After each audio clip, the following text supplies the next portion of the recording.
Assalamualaikum warahmatullahi wabarakatuh. Pertemuan yang lalu sudah saya jelaskan bahwa hidup selalu berakhir dengan kematian.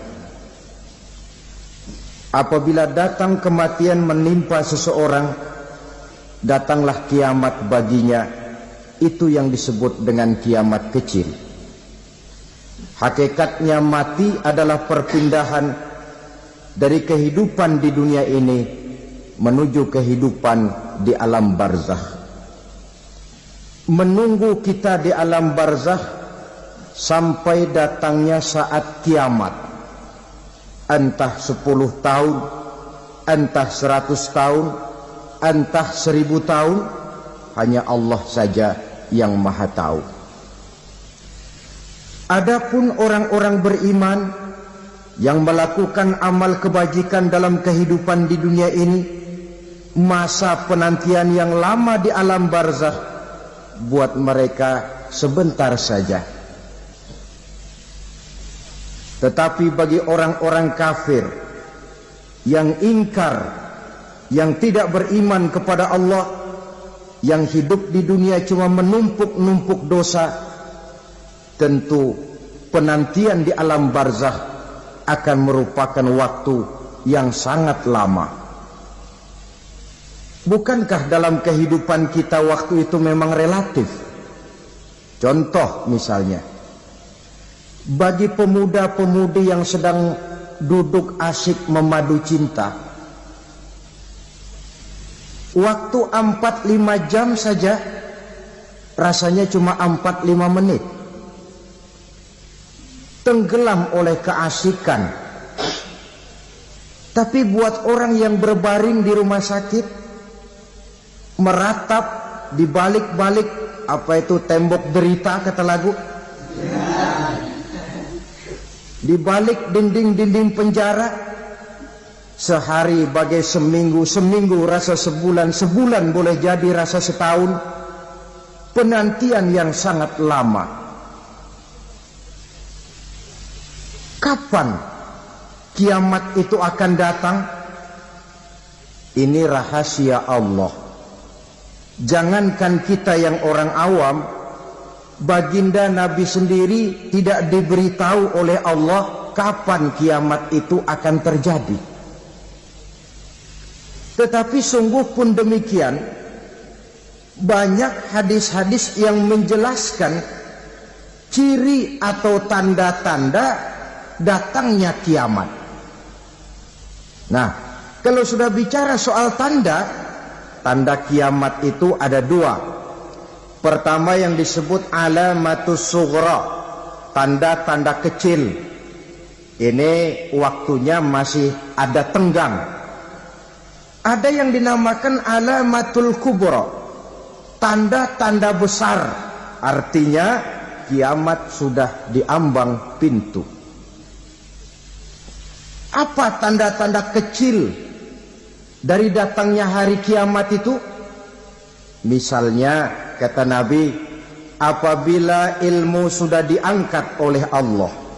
Artinya apabila ulama sudah banyak wafat, minat orang belajar agama berkurang, lalu kebodohan nampak merajalela di mana-mana, zina dikerjakan secara terbuka, minuman-minuman keras jadi kebanggaan, itu termasuk di antara tanda-tanda kecil terjadinya hari kiamat.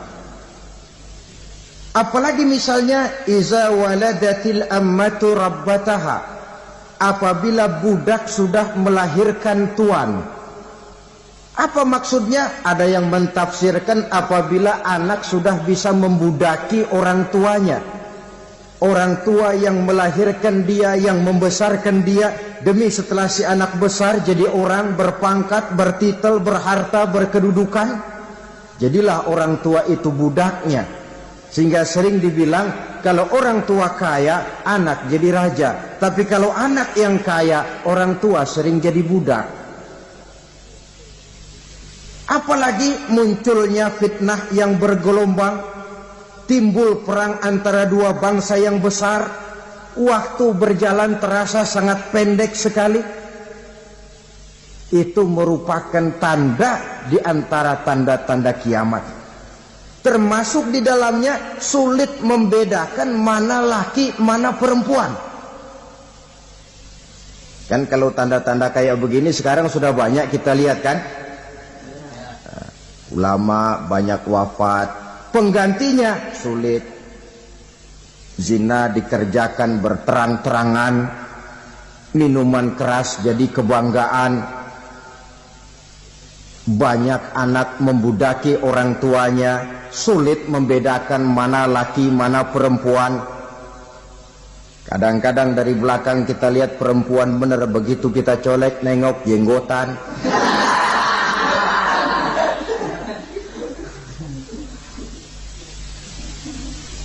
Ini termasuk tanda-tanda kecil. Masih ada tenggang sampai akan terjadinya kiamat itu. Nah, yang dimaksud dengan tanda-tanda besar, ini tanda besar artinya kiamat sudah di ambang pintu. Pertama, matahari terbit dari sebelah barat. Apabila matahari sudah terbit dari arah sebelah barat, tertutuplah sudah pintu taubat. Bersabda Nabi kita, la taqumus sa'atu hatta tatlu'a syamsu min maghribiha. Tidak akan datang hari kiamat sampai matahari terbit dari arah sebelah barat. Fa iza tala'at, manakala matahari telah terbit dari arah sebelah barat, wara'ahan nasu, manusia banyak menyaksikan itu, amanu ajma'un, mereka pun lalu beriman. Yang tadinya kafir, yang tadinya ingkar, yang tadinya membangkang, setelah melihat matahari terbit dari sebelah barat, buru-buru beriman, berlomba-lomba mengucap 2 kalimat syahadat. Tapi apa yang terjadi? Kata Nabi, wadzalika hina la yanfa'u nafsan imanuha lam takun amanat min qabl. Hari itu adalah hari yang iman sudah tidak berguna lagi bagi seseorang apabila sebelumnya memang dia tidak pernah beriman. Au kasabat fi imaniha khaira, atau beriman tetapi tidak pernah melakukan kebajikan di dalam keimanannya itu. Hari yang sudah kasib, hari yang sudah terlambat, beriman tidak akan ada gunanya lagi. Ini pelajaran buat kita. Sebelum sang surya terbit dari sebelah barat, sebelum nafas sampai di tenggorokan, artinya pintu taubat masih terbuka. Kalau 2 hal itu sudah terwujud, nafas sudah sampai di kerongkongan atau matahari sudah terbit dari arah sebelah barat, tertutuplah sudah pintu taubat. Tak ada lagi gunanya pangkat, jabatan, harta, bahkan beriman pun dalam suasana macam itu. Too late, kata orang Kulon. Sudah terlambat. Matahari terbit dari arah sebelah barat. Itu tanda besar, artinya kiamat sudah di ambang pintu. Lalu apalagi tanda besar? Munculnya Dajjal. Dajjal artinya pendusta-pendusta yang menyesatkan manusia. Ada 2 macam Dajjal, saudara. Ada Dajjal kecil, ini Dajjal kelas teri. Kalau ini sejak zaman Rasulullah sudah ada itu. Tiap zaman ada. Di zaman Rasulullah misalnya ada yang bernama Aswad al-Unsi dari Yaman. Ada yang namanya Musailamah al-Kazzab dari Yamamah. Ada yang namanya Ibnu Sayyad dari Madinah. Ini Dajjal-Dajjal di zaman Rasul. Musailamatul Kazzab memproklamirkan diri jadi nabi dia. Di zaman Rasul masih hidup. Ini Dajjal zaman Nabi. Di zaman sahabat muncul Dajjal-Dajjal. Di zaman kita sekarang ini Dajjal-Dajjal pun gentayangan. Dajjal-Dajjal kelas teri. Kerjanya mendustakan manusia, menyesatkan manusia, memalingkan manusia dari jalan yang benar dan diridhoi oleh Allah Subhanahu wa ta'ala.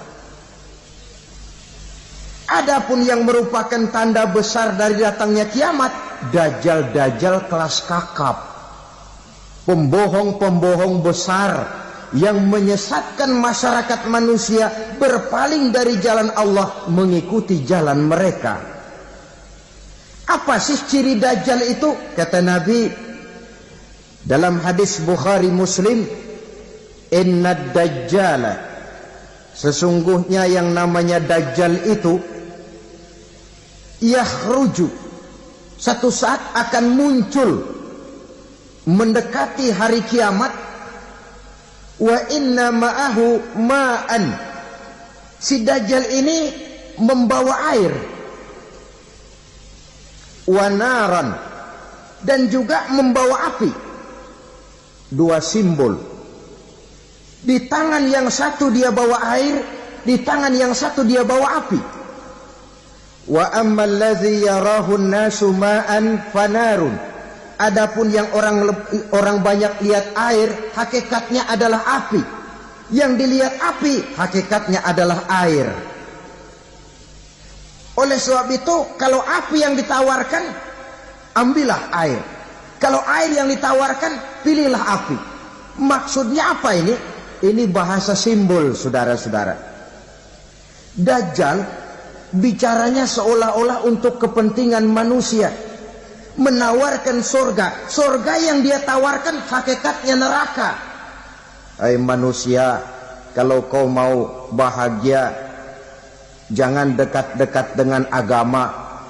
Sholat itu tidak efektif dan efisien, tidak produktif dari segi ekonomi itu.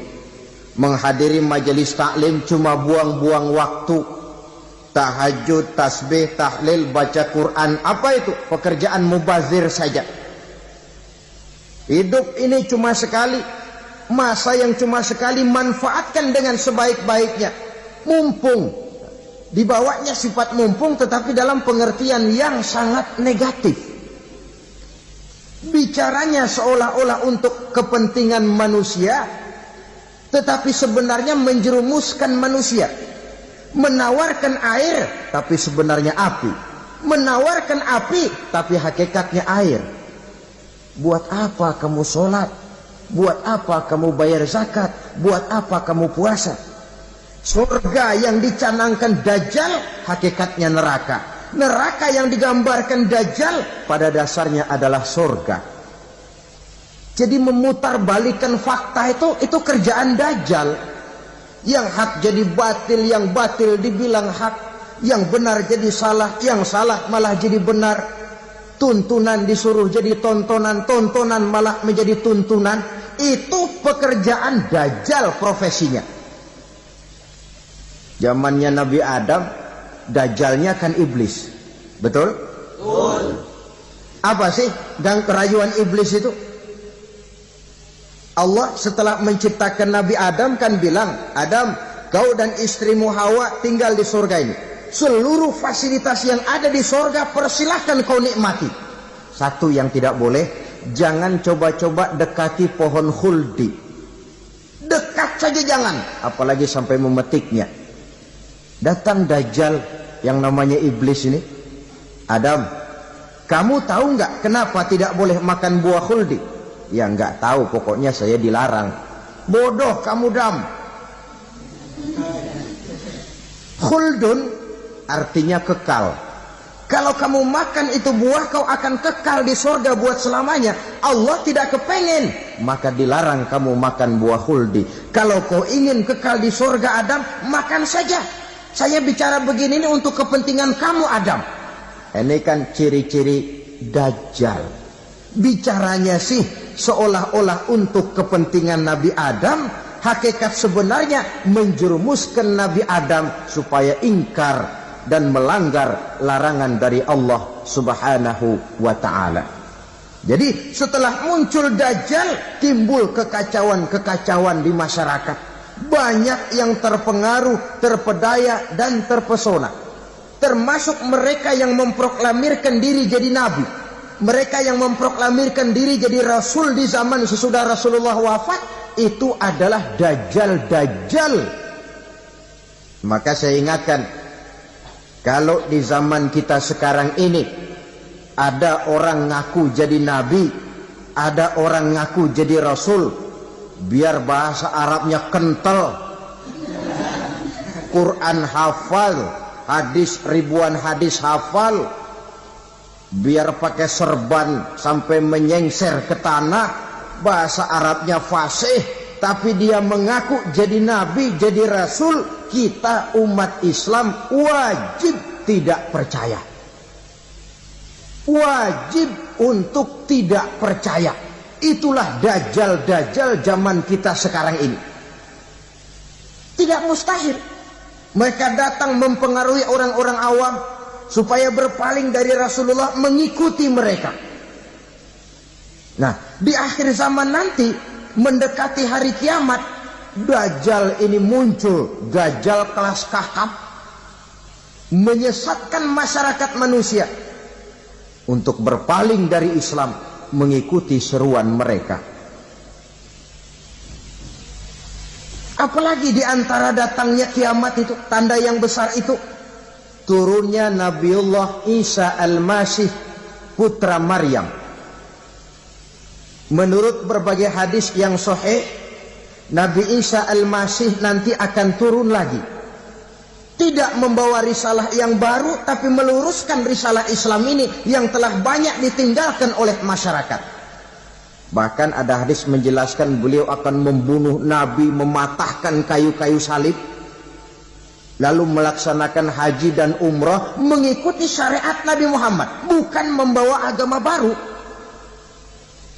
Menjadi semacam mujaddid, reformer, menyelamatkan manusia dari bisikan dajjal. Bahkan ada riwayat yang menjelaskan bahwa Nabi Isa berhasil mengalahkan dajjal, mengembalikan masyarakat manusia kembali kepada ajaran Islam yang datang dari Allah, dibawa oleh Rasulullah sallallahu alaihi wasallam.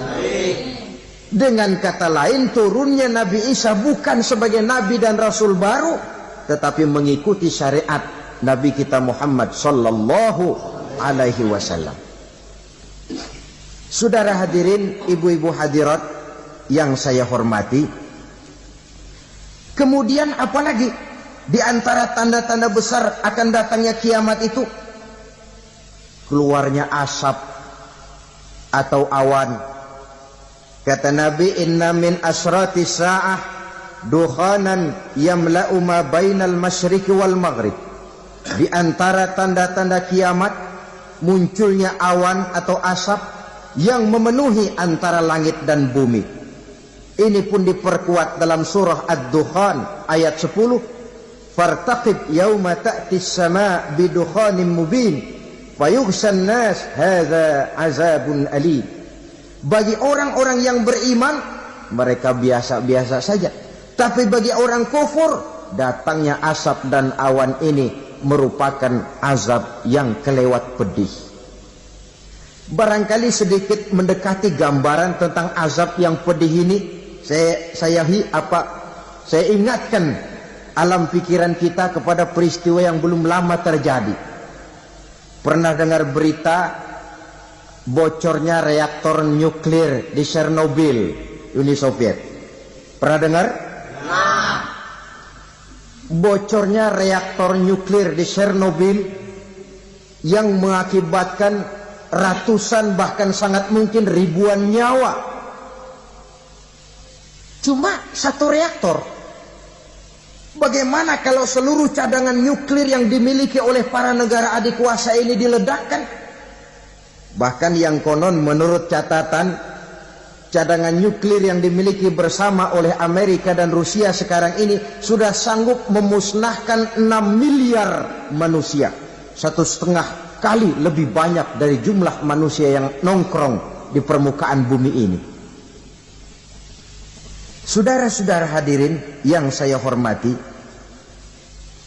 lalu saat mendekati hari kiamat, apalagi tandanya? Setelah Nabi Isa wafat, pada saat turunnya yang kedua kali, Lalu Allah meniupkan angin sejuk. Semua orang-orang beriman, orang-orang baik wafat. Sehingga penghuni bumi ini cuma tinggal lagi terdiri dari orang-orang kafir. Tidak ada lagi di bumi ini yang bisa mengucapkan Allah. Sehingga dalam hadis qudsi itu ada keterangan, Innallaha azza wa jalla yaqulu li Israfil. Allah pernah pesan kepada malaikat Israfil. Kata Allah, Israfil, Iza sami'ta qailan yaqul Allah Allah fa akhirin nafakh 40 sanatan ikraman liqailiha. Hai Israfil, apabila kau dengar di permukaan bumi masih banyak orang yang mengucapkan Allah Allah, maka tunda sangkakala kiamat itu 40 tahun. Untuk apa? Ikraman liqailiha, menghormati orang yang mengucapkan Allah Allah itu.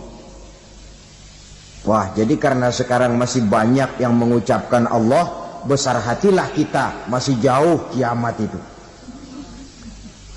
Tapi jangan lupa, kiamat pribadi, kiamat kecil itu yang nggak kita sangka-sangka. Ajal datang mencabut nyawa, itu kiamat pribadi, dan itu yang pasti kita hadapi, dan itu yang membuat kita tidak boleh bersikap main-main di dalam kehidupan sekarang ini. Saudara hadirin yang saya hormati, tidak ada lagi orang-orang muslim. Seluruh penduduk dunia ini kafir. Lalu terciptalah struktur sosial yang berlandaskan prinsip hidup semau gue. Bakal terjadilah prinsip di mana yang kaya menyantap yang miskin, yang kuat menindas yang lemah. Hidup sudah bagaikan di rimba belantara. Berlaku hukum rimba. Siapa yang kuat dia yang menang, siapa yang lemah menjadi mangsa. Timbul kekacauan, maksiat merajalela, munkarat menjadi-jadi. Sehingga isi bumi ini penuh dengan segala macam perbuatan dosa. Tidak ada perlunya lagi alam diperpanjang temponya. Datang saat yang sudah dijanjikan oleh Allah Azza wa Jalla, maka terjadilah yang disebut kiamat kubra, kiamat besar, kiamat hancur-hancuran. Bagaimana kejadian ini dimulai?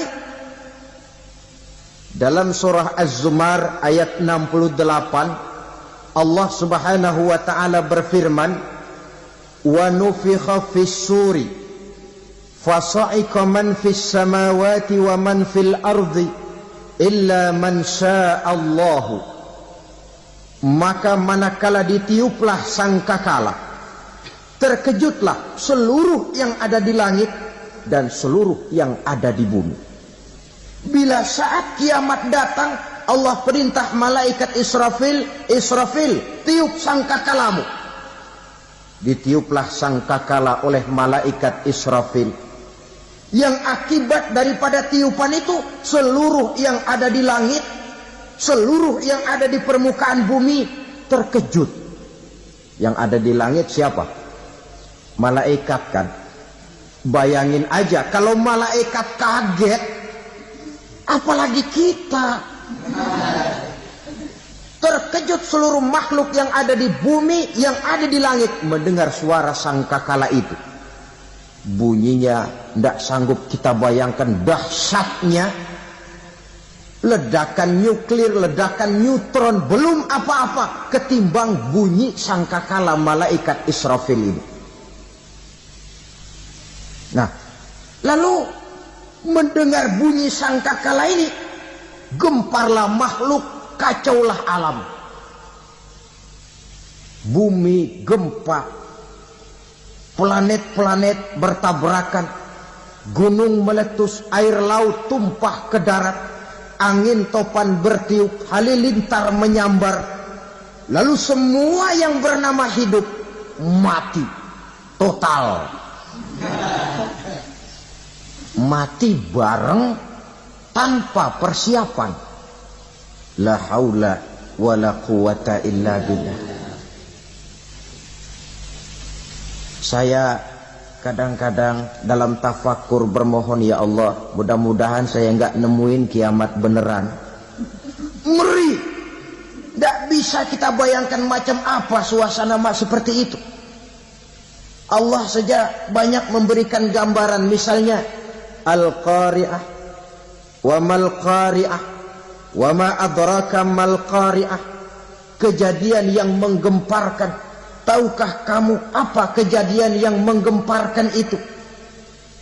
Yauma yakunun nasu kal farasil mabsus wa takunul jibalu kal ihnil manfus. Pada saat itu manusia berterbangan bagai kupu-kupu. Gunung berterbangan seperti kapas ditiup angin. Gunung saja macam kapas, konon lagi manusia.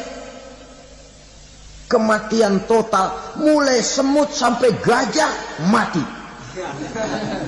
jin mati, iblis mati, malaikat mati. Malaikat saja mati. Saudara hadirin yang saya hormati, kematian total yang tanpa persiapan. Orang bilang, Pak, kalau mati bareng begitu yang repot malaikat maut dong ya. Cabut sana, cabut sini. Itu kalau menurut logika kita, mestinya begitu menurut logika.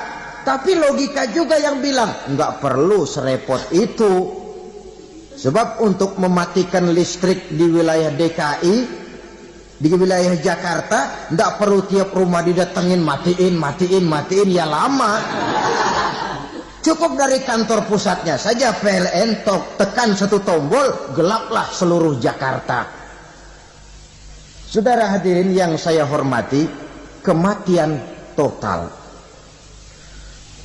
Lalu setelah kematian total, planet-planet juga mati, dalam arti tidak bergerak dan beredar. Angin mati, dalam arti tidak bertiup. Air mati, dalam arti tidak ada riak gelombang. Pokoknya semua mati. Kullu nafsin za'iqatul maut. Semua yang bernafas mati. Dalam ayat lain, kullu man 'alaiha fan. Semua yang ada di permukaan bumi fana. Yang kekal cuma Allah Subhanahu wa ta'ala. Yang paling belakang mati, malaikat maut dan malaikat Israfil. Tapi mati juga sesuai dengan janji Allah. Menurut hadis Bukhari Muslim dari Abi Hurairah, masa tenggang waktu antara kematian total pada tiupan sangkakala pertama dengan proses kebangkitan pada tiupan sangkakala kedua 40 lamanya. Tidak dijelaskan oleh Abi Hurairah 40 jam, apa 40 hari, apa 40 tahun. Hadis-hadis cuma menyebutkan 40 saja. Sunyi alam yang tinggal cuma Allah saja lagi. Ketika itu Allah berseru-seru, katanya, limanil mulkul yauma. Siapa para penguasa hari ini? Mana itu raja-raja dan penguasa yang dulu mengaku jadi Tuhan? Fir'aun. Mana Fir'aun sekarang? Yang dulu jadi raja, merasa berhasil, sombong, lalu tidak mau turun-turun dari kekuasaannya, sampai kepada puncak kekurang ajarannya mengangkat diri jadi Tuhan. Mana itu Fir'aun? Namrus. Mana sekarang Namrus? La ilaha illa ana. Ternyata tidak ada Tuhan lain selain daripada aku, kata Allah. Proses kemudian, saudara-saudara, turunlah hujan dari langit. 40 lamanya hujan itu. Tidak jelas juga 40 jam apa 40 hari. Setelah air turun membasahi, datanglah tiupan sangkakala yang kedua. semua yang bernama mati bangkit dari kuburnya masing-masing. Ini yang disebut yaumul ba'tsi, hari kebangkitan. Allahu Akbar. Pada saat kita bangkit dari kubur kita masing-masing, kumpul di padang mahsyar namanya. Bayangin aja, saya sendiri nggak sanggup bayangin. Manusia sejak zaman Adam sampai zaman kiamat kumpul bareng di tempat sama. Berapa banyaknya itu?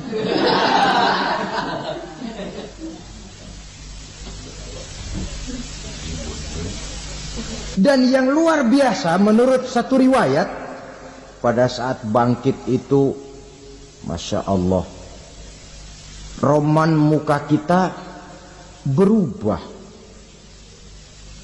disesuaikan dengan amalan kita waktu di dunia ini. Barang siapa yang waktu di dunia amalannya itu amalan tikus, di akhirat nanti dia bangkit dari kubur, mukanya seperti muka tikus. Gagah betul badannya, tapi mukanya seperti tikus. Kenapa? Amalannya waktu di dunia seperti amalan tikus. Apa amalan tikus itu? Suka ngegeragoti barang yang sudah disimpan rapi-rapi. Orang sudah simpan uang rapi-rapi, simpan perhiasan rapi-rapi, digeragoti oleh tikus. Maling-maling, pencoleng-pencoleng, koruptor-koruptor, itu nanti di akhirat nanti kita lihat mukanya seperti muka tikus.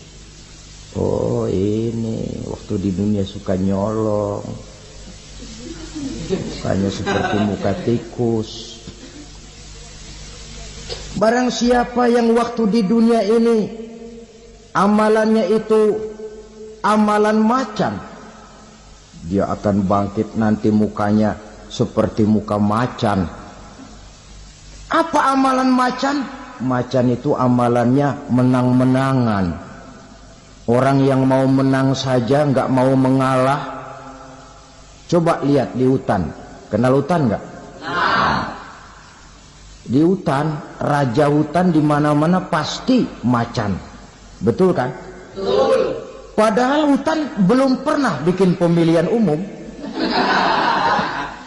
Tapi macan tidak peduli ada pemilihan umum apa tidak, pokok saya raja. Sebab apa? Macan jadi raja itu bukan karena benar, tapi karena kuat jadi raja. Setelah dia jadi raja, rakyat hutan yang mesti dilindungi malah dimakan oleh raja macan. Kambing rakyat hutan dimakan oleh macan. Ayam rakyat hutan dimakan oleh macan. Itu nanti kita lihat di akhirat itu mukanya seperti muka macan, gagah betul. Lalu barang siapa yang di dunia ini amalannya itu seperti amalan anjing, nanti dia punya muka seperti muka anjing. Apa amalan anjing? Pertama, anjing itu kalau disuruh jaga rumah, dia tidak bisa membedakan mana maling, mana tamu. Biar yang datang maling, kalau bawa tulang, anjing kalem. Yang kedua, anjing itu akan setia kepada siapa saja yang memberinya roti. Siapa yang memberinya roti, itulah majikannya. Apa kata majikannya pasti dia laksanakan. Soal benar atau salah dia tidak peduli. Setelah anjing dapat roti, dia tidak punya pilihan lain kecuali bilang, abdi mah kumaha juragan wae ayeuna mah.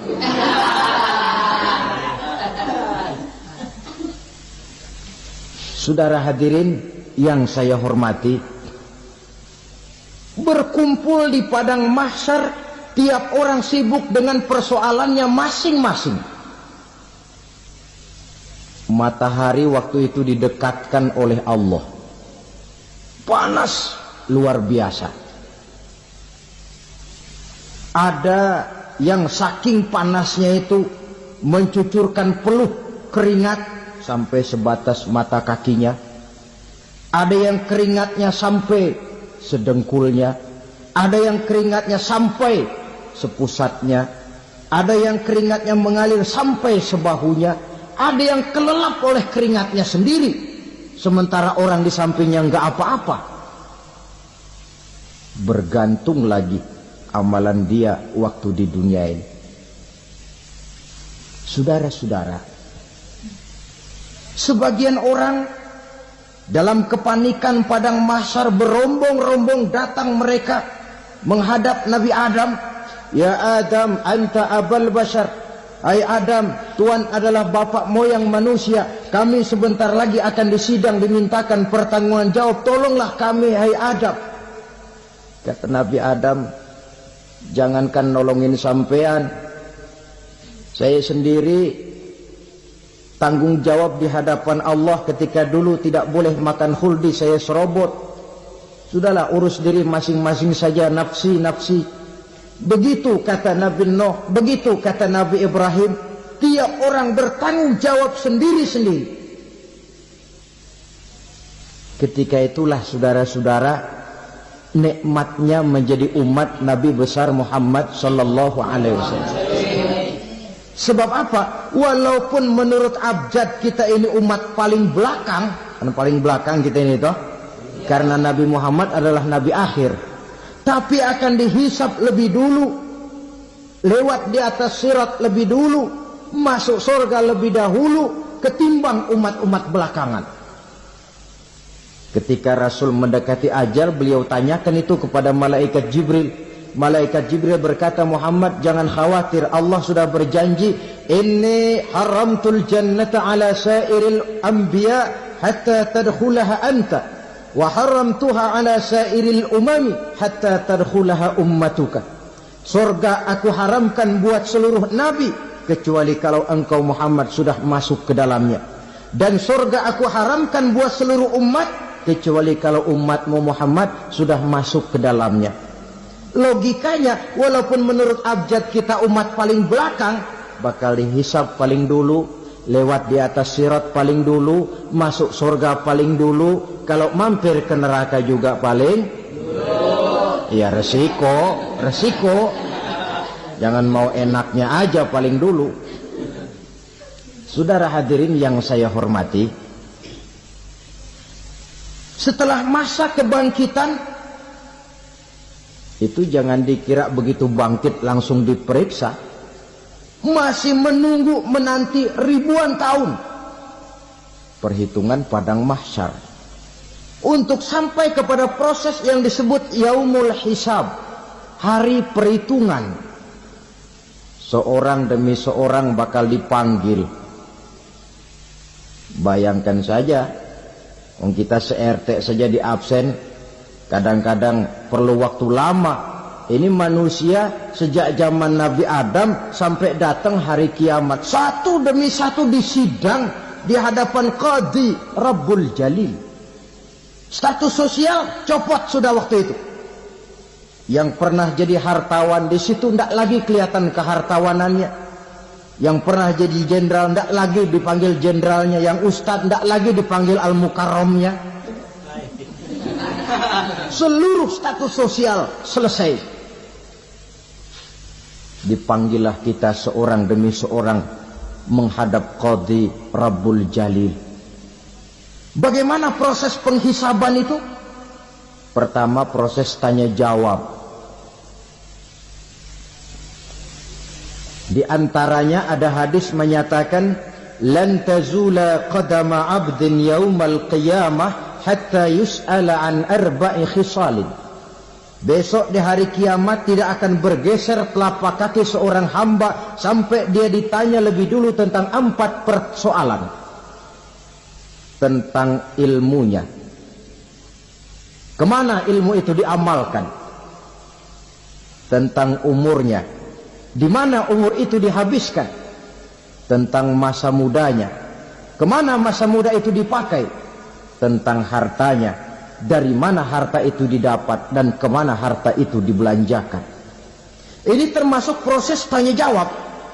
Jadi kalau istilah pengadilan dunia, nama Fulan bin Fulan. Kamu waktu di dunia diberikan umur panjang untuk apa? Pernah mengalami masa muda, kemana kau habiskan masa remajamu? Kau diamanahkan ilmu, dengan apa ilmumu kau amalkan? Kau diberikan harta, dari mana harta kau dapat, kemana kau belanjakan? Tak seorang pun yang bisa mungkir. Sebab apa? Dikala itu yang menjadi saksi bukan orang. Yang menjadi saksi adalah seluruh anggota badan kita. Tangan bicara, kaki jadi saksi terhadap seluruh amalan yang pernah kita kerjakan pada saat kehidupan di alam dunia ini. Selesai proses tanya jawab, lalu diperlihatkan buku catatan kita waktu hidup di dunia ini. Jangan lupa Allah itu menyiapkan 2 superkomputer kepada kita. Sebelah ditempelin sebelah kanan, yang sebelah tempelin di sebelah kiri. Komputer itu namanya Raqib dan Atid. 2 malaikat yang apabila baik kita lakukan, refleks saja akan menulis kebajikan kita. Jahat kita kerjakan, akan tertulis. Catatan itu nanti diperlihatkan kepada kita. Waduh, alangkah malunya pada saat diperlihatkan catatan kita, buku rapot kita merah melulu. Barangkali diperiksa sambil diomelin, brengsek lo. Buku merah melulu begini, bagaimana waktu hidup di dunia? Tidak cukup diperlihatkan buku catatan kehidupan, rekaman kehidupan. Rekaman kehidupan kita secara utuh sejak terlahir sampai ajal datang merenggut nyawa. Barangkali mirip dengan video sekarang ini, di mana terekam dengan baik seluruh kegiatan kita, sejak yang sekecil-kecilnya sampai kepada yang sebesar-besarnya. Untuk kemudian kita pun menerima balasan. In khairan fa khairun wa in syarran fa syarrun. Kalau baik ya baik balasannya, kalau jahat ya jahat juga balasannya. Catatan-catatan kita diberikan. Kalau banyak kebajikannya diberikan di tangan kanan dengan cara yang halus. Kalau banyak kejahatannya diberikan dari sebelah kiri atau dilempar dari belakang. Itulah sebabnya sejak di dunia ini kita sudah mohon kepada Allah. Ketika berwudu membasuh tangan kanan, apa kita bilang? Allahumma a'tini kitabi biyamini wa hasibni hisaban yasira. Ya Allah, berikan saya kitab di tangan kanan, dan kalau saya memang perlu dihisap, hisaplah saya yang seringan-ringannya. Tangan kiri berlindung kita kepada Allah. Jangan sampai diberikan kitab di tangan kiri atau dari arah sebelah belakang. Wa a'udzubika an tu'tiya kitabi bishimali aw min wara'i zuhri, dari arah sebelah belakang. Na'udzubillah min dzalik. Setelah selesai lewat proses penghisaban, lewat mizan, timbangan, maka yang sudah selesai dihisab itu bergeraklah menuju sirat, jembatan yang terbentang menuju surga melalui neraka. Saudara-saudara, panjangnya perjalanan sirat itu memakan waktu ratusan tahun. Tetapi orang yang lewat di atas sirat pun macam-macam, bergantung amalannya ketika di dunia ini. Ada yang lewat di atas sirat itu kalbarkil khatib, seperti kilat yang menyambar, lep, sudah sampai dia di surga. Cepat bukan main. Ada yang lewat di atas sirat itu seperti orang lari-lari. Ada yang lewat di atas sirat itu seperti orang jalan biasa. Ada yang sambil merangkak, ada yang sambil ngesor, ada yang sambil gelayutan. Ada yang selamat sampai ke ujung ke surga, ada yang tergelincir jatuh masuk ke dalam neraka, bergantung amalannya dalam kehidupan di dunia sekarang ini. Tiap kita akan melewati yang namanya sirat ini. Saudara-saudara kaum muslimin yang saya hormati, dengan demikian mereka yang selamat melalui sirat sampai ke terminal akhir surga, mereka yang ketika dihisab ternyata banyak kejahatannya daripada kebaikannya, mereka singgah di dalam neraka. Nah, adapun orang-orang yang beriman menurut ayat Quran dan hadis Nabi itu nanti ada bermacam-macam. Ada orang beriman itu yang dimasukkan surga. Ada orang beriman itu yang dimasukkan ke dalam surga. Ada orang beriman itu yang disebut penduduk surga. Kenapa lain-lain, Pak? Karena waktu di dunia amalannya juga lain-lain. Ada orang beriman yang masuk surga. Ini paling murah tiketnya. Mau masuk surga? Kata Nabi begini, ma min abdin qala la ilaha illallah thumma mata ala dhalik illa dakhala al-jannah. Kalau seorang hamba sudah mengucap dua kalimat syahadat, dia yakin dengan kebenaran kalimat itu sampai matinya, orang itu akan masuk surga. Abi Dzar yang waktu itu diajak bicara heran, ya Rasul kok gampang betul? Iya. Walaupun orang itu mencuri, iya. Walaupun orang itu berzina, iya. Biar dia mencuri, biar dia berzina, kalau dia sudah mengucap dua kalimat syahadat, dia yakin dengan kebenaran kalimat itu sampai matinya, itu orang akan masuk surga. Jadi masuk surga cukup dua kalimat syahadat, yakin sampai mati, masuk surga. Itu perkara masuk. Tapi kalau pertanyaannya diterusin, masuknya kapan, Pak? Nah, ini lain lagi urusannya.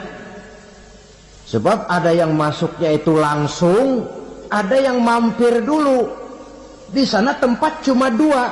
Kalau tidak surga, neraka. Mau ke surga, tapi mampir dulu. Yang mampirnya jelas di neraka. Kenapa? Dalam hadis qudsi ada riwayat, nanti itu di akhirat, setelah Allah selesai mengatur penduduk surga masuk surga, yang neraka masuk neraka, Allah berkata kepada malaikat Malik, malaikat Malik, labaik ya Allah, itu bajingan-bajingan tengik, manusia-manusia durjana yang waktu di dunia tidak mau sujud, jauh dari ulama, gemar melakukan yang munkarat dan maksiat, hidup di tengah masyarakat selalu jadi bibit keonaran, kufur, sudah masuk neraka semua. Sudah ya Allah. Nah, kalau sudah, coba sekarang kamu masuk, Malik. Saya, iya, masuk neraka. Mau apa ya Allah? Kata Allah, akhriju minan nar man kana fi qalbihi misqala habatin min khardalin min iman. Kau masuk neraka, cari di dalam neraka orang-orang yang ada imannya walaupun kecil sebesar biji zarah, angkat mereka keluar. Masuk malaikat Malik ke neraka, cari orang yang ada imannya, korek-korek. Ya repot, udah pada gosong. Yang ada imannya diangkat ke atas, yang ada imannya diangkat ke atas, lalu dimandikan di Nahrul Hayat, namanya sungai kehidupan di akhirat nanti. Cakep lagi rupanya, bersih lagi wajahnya, apel di hadapan Allah. Kata Allah, bagaimana mas?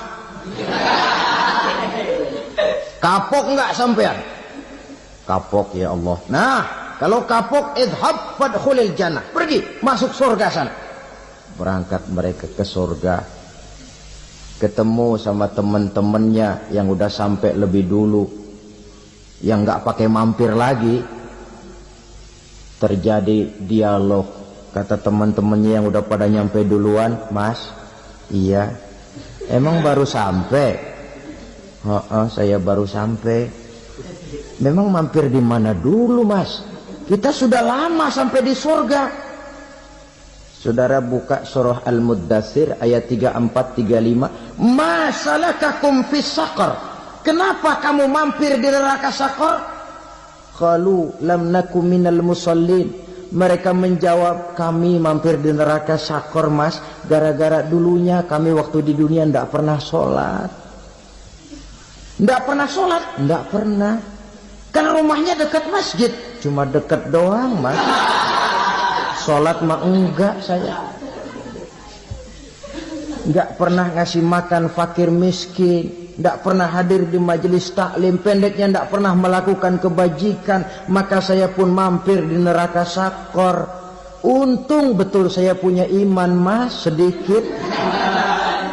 Waktu hidup di dunia dulu saya pernah mengucap 2 kalimat syahadat. Sekali-kalinya waktu mau kawin.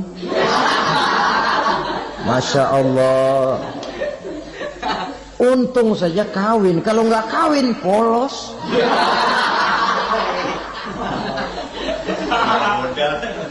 Itu juga pengulu sudah setengah mati ngajarin. Asyhadu alla, asyaduaan, asyaduaan.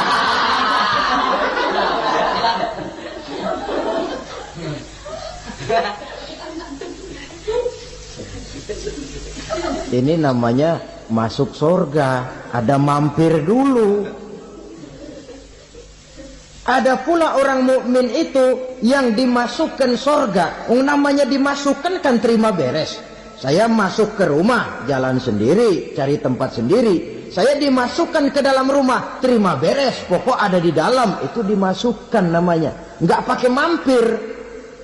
Tapi tentu tiketnya lebih mahal ketimbang yang pertama tadi. Apa kata Allah? Innal ladzina amanu wa 'amilus shalihat la ukaffiranna 'anhum sayyi'atihim wa la udkhilannahum jannah. Sesungguhnya orang-orang yang beriman kemudian beramal soleh, kami hapuskan segala dosa dan kesalahannya, kami masukkan mereka ke dalam surga. Lihat ayatnya. Allah yang memasukkan, kita yang dimasukkan. Tidak pakai transit, tidak usah mampir. Cuma tidak cukup syahadat, tidak cukup amanu, tapi diiringi dengan wa'amilus salih. Iman, amal. Tidak cukup syahadat, lalu dibuktikan dia sholat, dia zakat, puasa, lalu dia melakukan berbagai macam kebajikan. Ini yang menyebabkan dia tidak pakai mampir di tempat yang bernama Saqar. Lalu ada pula orang mukmin itu yang disebut penduduk surga. Wah, ini sudah VIP ini. Ashabul jannah, penduduk surga. Siapa mereka? Kata Allah, innal ladzina amanu summa istaqamu fala khaufun 'alaihim wala hum yahzanun ulaika ashabul jannah hum fiha khalidun. Sesungguhnya orang-orang yang beriman lalu istiqamah, tetap dalam melaksanakan perintah Allah, tidak goyah, tidak labil tapi stabil, istiqamah, mereka tidak takut dan tidak bersedih hati. Merekalah penduduk surga. Iman, istiqamah. Tidak punya duit, sembahyang. Banyak duit, sembahyang. Miskin, sembahyang. Kaya, tetap sembahyang. Istiqamah. Kadang orang kalau susah rajin ke masjid, banyak duitnya ngelihat masjid melengos. Itu yang dibilang waktu miskin hamba Allah, setelah kaya jadi hamba harta. Bergeser, tidak ada nilai istiqomahnya. Saudara-saudara, dengan begitu penduduk neraka itu dua. Ada penduduk permanen, ada penduduk yang semi permanen. Yang semi permanen orang-orang beriman yang mempunyai dosa besar. Mereka masuk ke neraka untuk menerima azab sesuai dengan dosanya. Bila selesai masa azab itu, mereka akan diangkat untuk ditempatkan kembali ke dalam surganya Allah Subhanahu wa ta'ala. Nah, dikala itulah saudara-saudara ada yang disebut syafaat dari Rasulullah Sallallahu Alaihi Wasallam. Tapi tentu jangan lupa syafaat ini ibarat kain menambal dia. Kita punya kain bolong-bolong sedikit, syafaat yang menambal. Sholat kita ada kurang dikit, sedekah kita ada campur riak dikit, amalan kita ada tidak karena Allah dikit, kita berharap syafaat. Jadi biarlah kain masih bolong-bolong, yang penting punya kain. Tapi kalau kainnya tidak ada, yang ditambal apanya? Sholat tidak, puasa tidak, zakat tidak, berharap syafaat saja. Ya, terlalu berlebihan itu. Saudara hadirin yang saya hormati, apabila selesai proses penghisaban, proses penghitungan, maka dikala itulah manusia terbagi dalam dua kelompok besar. Fariqun fil jannah wa fariqun fis sa'ir. Sekelompok orang-orang beruntung yang masuk ke dalam surga, dan sekelompok lagi masuk ke dalam neraka. Akan memakan waktu untuk menceritakan sifat surga dan neraka, tapi insya Allah pada kesempatan pertemuan lain saya sampaikan. Namun sebagai gambaran umum cukuplah saya sampaikan sebuah hadis qudsi. Allah jelaskan, a'dadtu li'ibadiyas salihin ma la aynun ra'at wa la uzunun sami'at wa la khatara fi qalbil bashar. Aku sediakan buat hamba-hambaku yang soleh, yang tidak pernah terlihat oleh mata, tidak pernah terdengar oleh telinga, dan belum pernah terdetik dalam hati manusia. Jadi kenikmatan surga belum pernah dilihat mata, belum pernah didengar telinga, belum pernah terdetik dalam hati. Pedihnya azab neraka belum pernah terlihat mata, belum pernah terdengar telinga, belum pernah terdetik dalam hati. Saudara hadirin yang saya hormati, oleh karena itu sebagai uraian akhir daripada kiamat ini, marilah sama-sama kita memanfaatkan hidup dengan sebaik-baiknya, supaya jangan timbul penyesalan di hari kemudian nanti. Mudah-mudahan kita seluruhnya diselamatkan Allah dari azab neraka dan mendapat surga dan ridhonya. Sekian dan demikianlah pertemuan kita kali ini. Terima kasih banyak atas segala perhatian. Mohon maaf atas segala kekurangan. Usikum wa nafsi bitaqwallah. Wassalamualaikum warahmatullahi wabarakatuh.